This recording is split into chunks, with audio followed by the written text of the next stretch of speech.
Part 1. The Letters and the Lies. I never thought I'd be the guy telling this kind of story, but life has a cruel way of turning your expectations upside down. If you'd asked me a year ago, I would have said I had everything: a promising future, a beautiful girlfriend who loved me, and a best friend who had been by my side since childhood. But as it turns out, I was just another fool in a long line of suckers. My name's Jake. I enlisted in the Army straight out of high school, knowing it would be tough, but determined to build a career, a future. My girlfriend, Emily, was my rock. We'd been together for 3 years, and she swore up and down she'd wait for me while I was away. "You're my forever," she whispered the night before I left for boot camp, clutching my hand like she'd never let go. And then there was Ryan, my best friend since the 3rd grade. He was more than a friend. He was family. We did everything together, played football, got into trouble, had each other's backs no matter what. When I told him I was joining the Army, he told me he was proud of me, said he'd look out for Emily while I was gone, make sure she was okay. I thought that was the kindest thing anyone could do for me. I should have known better. Boot camp was brutal, but I got through it, counting down the days until I could see Emily again. She wrote me letters, sent pictures, promised she was staying faithful. I lived for those letters. Every time mail call came around, my heart pounded in my chest, hoping to see her handwriting on one of the envelopes. For the first 6 months, everything seemed perfect.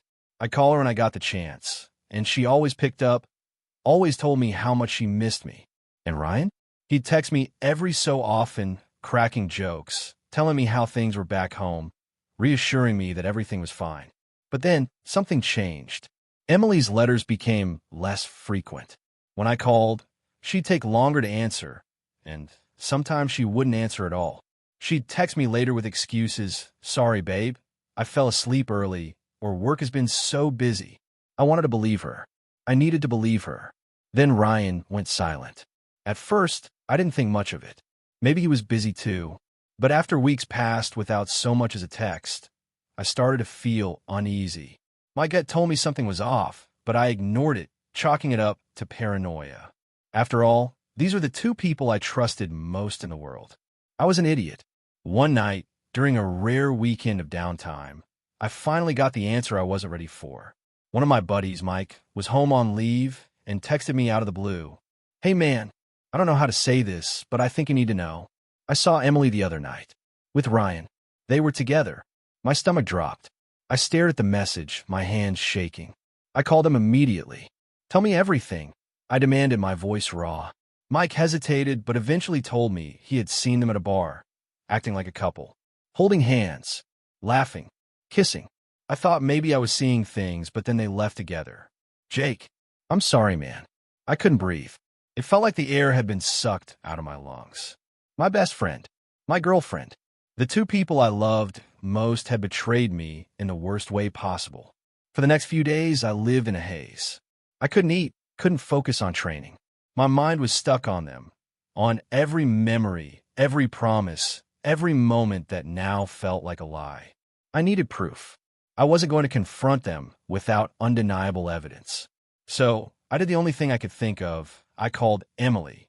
She answered after a few rings, her voice sounding casual. "Hey babe, how are you?" I swallowed the lump in my throat. "I'm okay. Just missing you." She sighed. "I miss you too. So much." Liar. "Hey, is Ryan around? I haven't heard from him in a while." She hesitated. "Oh, yeah, he's been busy with work and stuff." Bullshit. I clenched my jaw. "Emily, are you sure there's nothing you need to tell me?" Silence. Then she laughed, forced and nervous. "Jake, what's going on?" My heart pounded. "I know, Emily. I know about you and Ryan." Silence again. But this time, it stretched on for too long. "Jake," she finally said, her voice trembling. I don't want you to find out like this." I hung up before she could say another word. The next thing I did? I called Ryan. He didn't answer. Coward. I sent one final text. "We're done. Both of you." Then I blocked them. But this wasn't the end. Not even close. Wish I could say that cutting them out of my life was easy, that I sent those final messages, blocked them, and moved on like they were nothing. But the truth is, their betrayal haunted me. For weeks, I couldn't think about anything else. Every time I closed my eyes, I saw Emily's smile, heard Ryan's voice, remembered all the moments we'd spent together. I hated them, but more than that, I hated myself for ever trusting them. But I wasn't going to let them destroy me. Not after everything I had sacrificed. So, I did what any soldier does. I pushed forward. After that final call with Emily and my unanswered message to Ryan, I thought maybe I would feel relief. Instead, there was a gaping hole in my chest, an emptiness I had never known. The anger kept me running on fumes, but at night, when the adrenaline faded, all I was left with was a sense of loss so deep it felt like I was drowning. My unit noticed something was wrong. I wasn't myself. My usual sharp focus and training was gone. My reflexes dulled, my energy sapped. My commanding officer pulled me aside one evening after drills and asked, "You good, soldier?" I wanted to say yes. I wanted to pretend none of this had broken me. But instead, I just nodded and said, "Working through some things, sir." He studied me for a long moment before giving me a firm pat on the shoulder. "Then work through them fast. We need you sharp." That was the wake-up call I needed. I had let their betrayal shake me, but I had come here for a reason. To serve, to grow, to become something stronger than the boy I had been when I left home. That night, I made a vow. I wouldn't let their actions define me. I would take control of my own story. And that started with facing them. A few weeks later, I got my first leave since everything went down. Most guys in my unit were eager to go home, see family, hit the bars, and unwind. Me, I had unfinished business. I didn't tell Emily or Ryan I was coming back. I wanted to catch them off guard. The first place I went was Emily's apartment. My heart hammered in my chest as I stood outside her door, debating whether I even wanted to see her face again. But I needed closure. I knocked. When she opened the door, the color drained from her face. "Jake!" Surprised, she swallowed hard, eyes darting to the side as if hoping for an escape. I didn't know you were coming home." "Yeah, I figured. You've been busy." Her face crumpled, and she stepped back, gesturing for me to come inside. Against my better judgment, I did. The place still looked the same. Our old photos on the walls, the couch where we used to curl up together. It made me sick. "Why?" I asked, my voice cold. "I just want to hear you say it. Why him? Why lie? Why throw away everything?" Tears welled in her eyes. "I didn't mean for it to happen. Ryan was there. I was lonely, Jake. You were gone, and I missed you so much." He made me feel like I wasn't alone. I let out a hollow laugh. "Wow. So, because I was off serving my country, doing something with my life, you decided to hook up with my best friend? Do you even hear yourself?" "It wasn't just about that," she shot back. "You changed, Jake. You were different when you left, and I was scared you wouldn't come back the same. So your solution was to screw my best friend?" I shook my head. "You know what? I don't even care anymore. You and Ryan deserve each other." She reached for my hand, but I pulled away. "Jake, please." "Goodbye, Emily." And just like that, I walked out, slamming the door behind me. But I wasn't done yet. Next stop, Ryan. Finding Ryan was easy. He was at the same bar Mike had seen him and Emily together. Classic. I walked in, and it took him a second to notice me. When he did, his face went pale.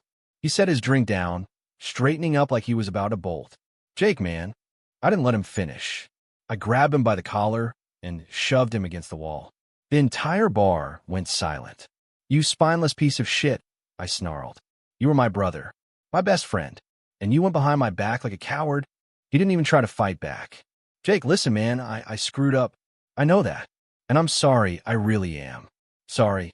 I let out a bitter laugh. "That's all you've got?" "Sorry. I never wanted to hurt you," he pleaded. It just happened." I shoved him again before letting go. "You're dead to me, Ryan. Stay the hell away from me." I turned and walked out of that bar without looking back. After that, something changed in me. I stopped feeling like a victim. I had faced them, confronted the pain, and now it was time to move on. Back in the Army, I threw myself into my training. I became stronger, faster, more disciplined. I worked harder than ever before because I refused to let their betrayal break me. And the best part? Life moved on. I made real friends in my unit, brothers who would never stab me in the back. I found love again with someone who actually respected me. I left Ryan behind without another word, without another thought. There was nothing else to say. The damage was done, the friendship shattered, the love lost. But as much as I wanted to walk away and never look back, the pain didn't disappear overnight. It lingered, a dull ache in my chest that flared up whenever I caught myself thinking about the past. The Army became my refuge. I poured every ounce of my energy into training, pushing myself harder than ever. I climbed the ranks faster than most, my focus razor sharp. I refused to let their betrayal define me, refused to let it make me bitter. Instead, I let it fuel me, drive me towards something greater. Years passed. I was no longer the naive kid who left home thinking the world was fair. I had seen things, done things, learned lessons that hardened me. And yet, despite it all, I had built a life worth living. New friends, new opportunities, and eventually, someone who loved me the way I deserved to be loved. And then one day, out of the blue, the past came knocking. A message popped up on my phone from an unknown number. "Jake, it's Ryan. I know I'm the last person you want to hear from, but I need to talk. It's important. Please." I stared at the screen for a long time before locking my phone. I owed him nothing. Whatever guilt, regret, or desperation he was feeling now, it was too late. He made his choices, and I made mine. I had moved on, and that, I realized, was the ultimate revenge. Not anger, not retaliation, just indifference. I deleted the message and never looked back.